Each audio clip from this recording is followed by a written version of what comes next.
কোনোদিন পাবো না। তাই আগে গুরুচরণ আশ্রয় করতে হবে। দেখুন মা, এই যে গুরুচরণ আশ্রয়, সদ্গুরু চরণ আশ্রয় করাটাও কিন্তু ভাগ্যের প্রয়োজন। স্বীকৃতি না থাকলে সদ্গুরু চরণ আশ্রয় হয় না। তাই শাস্ত্রে কি বলছেন, চৈতন্য চরিতামৃতে কবিরাজ গোস্বামীপাদ কলম দিলেন, ব্রহ্মাণ্ড ভূমিতে কোন ভাগ্যবান জীব, গুরু কৃষ্ণ প্রসাদে পাই ভক্তিলতা বীজ, মালি হইয়া সেই বীজ কডায়ে রোপণ,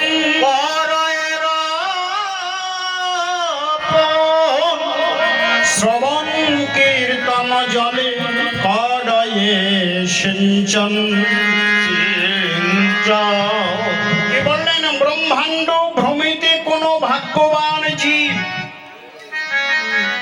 ওমা, কথাগুলো লক্ষ্য করবেন। চৈতন্য চরিতামৃতের কঠিন শব্দ, একটু ধ্যান দিন, বুঝতে পারবেন। ব্রহ্মাণ্ড ভ্রমিতে কোনো ভাগ্যবান জীব।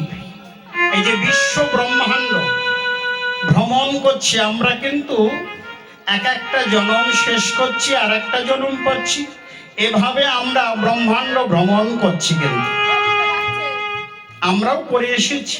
এই যে মানব জন্মটা, এটা হলো দুর্লভ জন্ম। 84 লক্ষ জন্ম, 80 লক্ষ জন্ম আমাদের বিভিন্ন কায়দায় কেটেছে। কখনো আমরা স্থবর কুলে বৃক্ষলতাদি হয়ে জন্মগ্রহণ করেছি, কখনো পক্ষী কুলে পাখি হয়েছি, কখনো বা পশু কুলে আমরা পশু হয়েছি, কখনো বা কৃমিকীট হয়েছি, কীট পতঙ্গ, এগুলো আমরা হয়েছি। এই 80 লক্ষ জন্মের পরে এই যে 4 লক্ষ মানব জন্ম, আমরা ওই 4 লক্ষ বার মানব জন্ম লাভ করেছি। কিন্তু মা, একটা কথা হলো এটাই যে আমরা কেউ বলতে পারি না ওই 4 লক্ষের আমার এটা শেষের জন্ম না প্রথম জন্ম শুরু হলো। আমরা তো কেউ বলতে পারি না। তবে ধরে নিন যে এটা আমার শেষের জন্ম, সেটা ভেবেই ভজন করুন। আপনি ভাববেন যে এরপরে আমি আর মানব জন্ম পাবো না, এটাই আমার শেষ জন্ম, শেষ সুযোগ ভগবান দিয়েছেন। হরি ভজন করে তার নিত্য ধামে পৌঁছাতে হবে, এটাই ভেবে আপনি ভজনে নেমে পড়ুন। নিতাই গৌর হরি বল, হরি বল, হরি বল, হরি বল। তাই বললেন, ব্রহ্মাণ্ড ভ্রমিতে কোনো ভাগ্যবান জীব, গুরু কৃষ্ণ প্রসাদে পায় ভক্তিলতা বীজ। আমার গুরুর কাছে কি পাওয়া যায়? কি পাওয়া যায়? ধন টাকা, গাড়ি বাড়ি? বললেন না, ওসব কিছুই পাওয়া যায় না। কি পাওয়া যায়?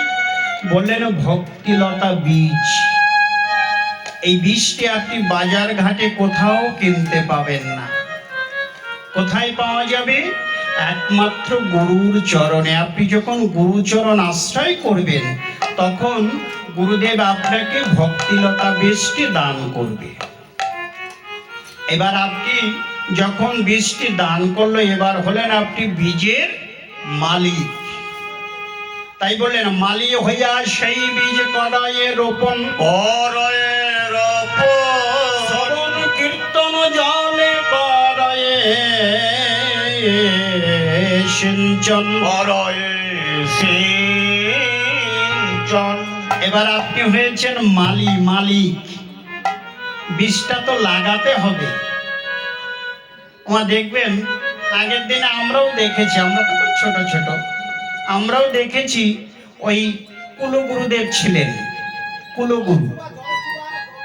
তিনি যখন আসতেন, আমাদের বাবা মা ঠাকুর দাদা সবাই ধরে নিয়ে যেতেন, ছোট ছোট বাচ্চা ধরে নিয়ে বলতেন, গুরুদেব আপনি এদেরকে একটু নাম দীক্ষা দিয়ে দিন, যাতে এদের হাতের জল শুদ্ধ হয়, আপনি আসলে যাতে এরা সেবার্থী করতে পারে।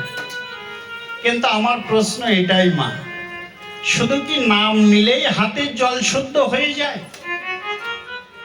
আমি যদি বিষটা পেলাম, সেটা যদি আমি যাজন না করি, সেটা যদি আমি জপ না করি, যদি গুরু বাক্য পালন না করি, আমি যদি সদাচারী না হই, তাহলে কি ওই মন্ত্রে কোনো কাজ হবে? আমার হাতের জল কি শুদ্ধ হবে? বললেন না, আগে তুমি ওই বিষটি যত্ন করো, আচরণ করো, আগে ভক্তি রাজ্যে প্রবেশ করো। ওই বীজটাকে যত্ন করে কি হবে? বলেন উপজিয়া বারেলতা ব্রহ্মাণ্ড ভেদি যায়, বিরজা ব্রহ্মলোক ভেদি পরব্রহ্ম পায়, তবে যায় তদুপরি গোলক বৃন্দাবন, কৃষ্ণ চরণ কল্প বৃক্ষ মূলে করে আরোহণ, করে আরোহণ। বীজটা যখন আপনি লাগাবেন, কোথায় লাগাবেন? জাগতিক জগতের বীজ যেমন মাটিতে লাগাতে হয়, আগে মাটিটাকে ভালো করে চাষ করতে হয়। এই তো আস্তে আস্তে দেখলাম ভালো চাষ হয় এখানে, চাষি মহল এটা। তাহলে ভালো করে চাষ করে যখন আপনি বীজটি লাগাবেন, ভালো গাছ হবে, ভালো ফল হবে। তদ্রূপ আমাদের এই হৃদয়ে, এই যে চিত্তরূপ মাটিতে আমাদের এই ভক্তিলতা বীজটি লাগাতে হবে। এবার সেখানে সেচের প্রয়োজন। জাগতিক জগতে বীজ লাগালে যেমন জল সিঞ্চন করতে হয়, জল না দিলে বীজ বাঁচবে না, মারা যাবে। তদ্রূপ আমাদের এই যে হৃদয় মাঝে যে বীজটি লাগানো হলো, সেটাকেও সিঞ্চন করতে হবে। কি সিঞ্চন? বললেন শ্রবণ কীর্তন জলে করায় সিঞ্চন। শ্রবণ কীর্তন নববিধা ভক্তির মধ্যে সর্বপ্রথম বললেন শ্রবণং, তারপরে বললেন কীর্তন। এইভাবে তুমি নববিধা ভক্তি যাজন করো। আমাদের যে 9টি ভক্তি রয়েছে, যাজন করতে হবে। করলে কি হবে? ওই বীজটি অঙ্কুরোদ্গম হয়ে বাড়তে বাড়তে কোথায় যাবে? বলেন গোলক বৃন্দাবন। এই যে আপনারা এসেছেন, হরিনাম কৃষ্ণ নাম শ্রবণ করছেন, এতে কি হচ্ছে? আপনার ওই বীজটি, ওই লতাটি কিন্তু বাড়তেই আছে, ভক্তি রাজ্যে প্রবেশ করেছে, লতাটি বাড়ছে, বাড়তে বাড়তে কোথায় যাবে? বলেন গোলক বৃন্দাবন। সেখানে গিয়ে গোবিন্দ চরণ পাদ পদ্ম আশ্রয় করবে, আর ভয় নাই। যখন গোবিন্দ চরণ আশ্রয় করলো, তখন আপনি নিত্য ধামে পৌঁছে গেলেন, আর কোনো ভয় নাই। নিতাই গৌর হরি বল, হরি বল, হরি বল। তাই গুরুচরণ আশ্রয় করে আমাদের ভজন করতে হবে, তবেই আমরা গৌর গোবিন্দের চরণ পাদ পদ্ম লাভ করতে পারব। তাই আজকে আমার গৌর সুন্দর শয়ন করেছেন, সতী আছে বরাচাঁদ শয়ন মন্দিরে, বিচিত্র পালঙ্ক সেজ অতি মনোহরে, অতি মনোহরে। গৌর সুন্দর শয়ন করেছেন শ্রীবাসঙ্গন মাঝে, বিচিত্র শোভা বিচিত্র পালঙ্কে আমার গৌর সুন্দর শয়ন করেছেন। বৈষ্ণব কবি বললেন আর অলসে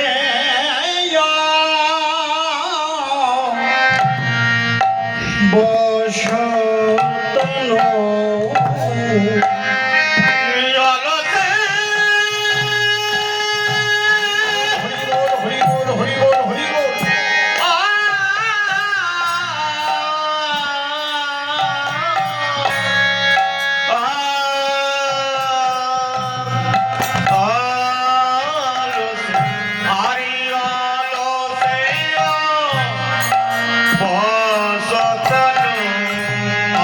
গোড়া নটরাই গো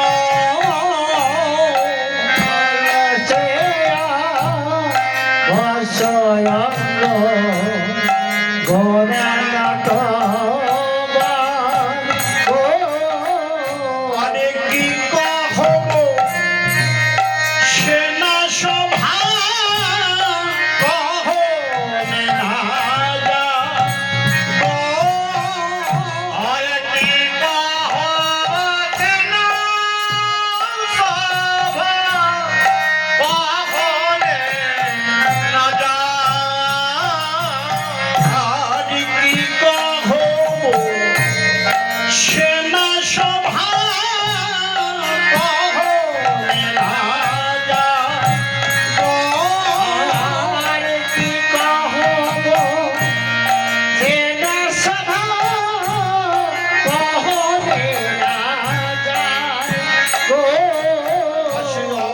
যে হয়েছে, আরে অবশ যে হয়েছে, আর অবশ যে হয়েছে, অবশ যে হয়েছে, আমার গোড়ারাই অবশ যে হয়েছে। আরে আমার গোড়ারাই অবশ যে হয়েছে, আরে আমার গোড়ারাই অবশ যে হয়েছে।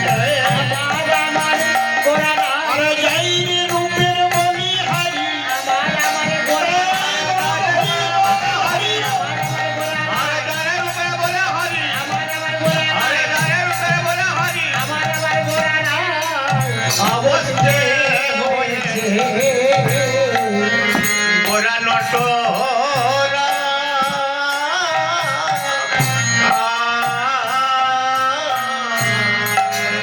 অলসে অবশ্য তনু গোড়া নটরায়, কি কহিব সেনা সভা কখনে না যায়।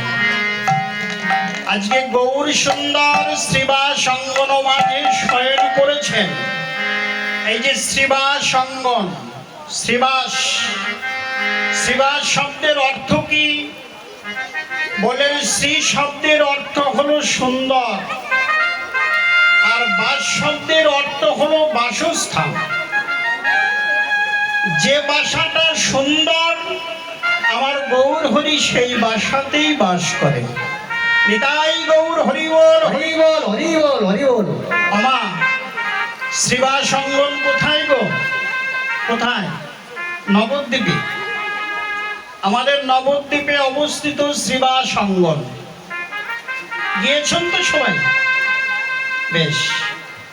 ওটা হলো মৃন্ময়, ওটা হলো মৃন্ময় শ্রীবাস অঙ্গন। আরেকটি শ্রীবাস অঙ্গন আছে, সেটা কোথায়? বললেন সেটা হলো চিন্ময়। কোথায় অবস্থিত? বললেন হৃদয় মাঝে। শ্রী শব্দের অর্থ সুন্দর, আর বাস শব্দের অর্থ হলো বাসস্থান, বাসা।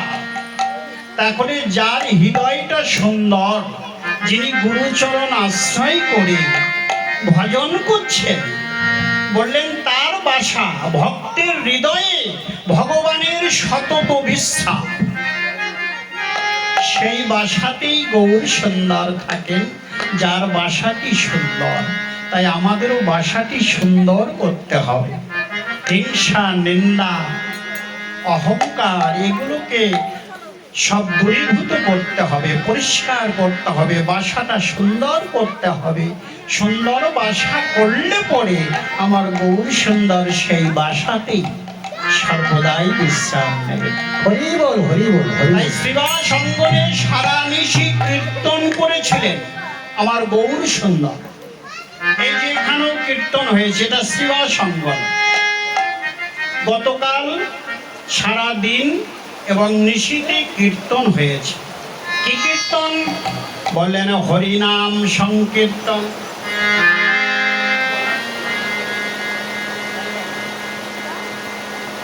হরিনাম সংকীর্তন। প্রভু আমার বলিহত জীবের জন্য হরি নাম নিয়ে এসেছেন। নাম, হরিনাম। শাস্ত্রে বললেন হরের নাম, হরের নাম, হরের নামৈব কেবলম। হরে নামৈব কেবলম।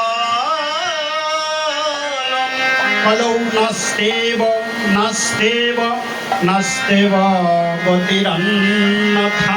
গতিরন্যথা। বলেন হরের নাম, হরের নাম, হরের নামৈব কেবলম। কলৌ নাস্তেব নাস্তেব নাস্তেব গতিরন্যথা। বললেন এই কলিকালে হরিনাম ছাড়া জীবের কোনো গতি নাই, গতি নাই, গতি নাই। তিনবার বলে গেলেন হরিনাম করতে হবে। দেখুন, আমাদের যদি কোনো নদী নালা পার হতে হয়, আমরা কিসে পার হই? কিসে পার হই? নদী নালা কিসে পার হই? নৌকা, কাঠের নৌকা। আবার অনেক জায়গায় বোট আছে। আমাদের যেমন স্বরূপগঞ্জের ঘাট পার হতে গেলে ওখানে যেমন বোটের ব্যবস্থা, কাঠেরই নৌকা, তার পিছনে একটা মেশিন লাগা, বোটে পার হতে। তাহলে এ জগতে নদী নালা পার হতে গেলে আমাদের কাঠের নৌকায় পার হতে হয়। যদি আমাদের ভবনদী পার হতে হয়, কিমা